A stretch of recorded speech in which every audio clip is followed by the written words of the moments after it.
Espaguetis con crema y camarones.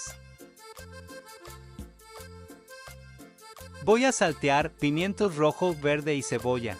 Y agrego los camarones con 2 cucharadas de consomé de camarón, pimienta y sal. Puse a licuar 2 tomates con 2 dientes de ajos y lo agrego. Puse a hervir los espaguetis por 5 minutos y lo añado a los camarones. El queso crema. Perejil picado, dejo cocinar por 2 minutos más. Estos espaguetis el tiempo de cocción fue de 10 minutos.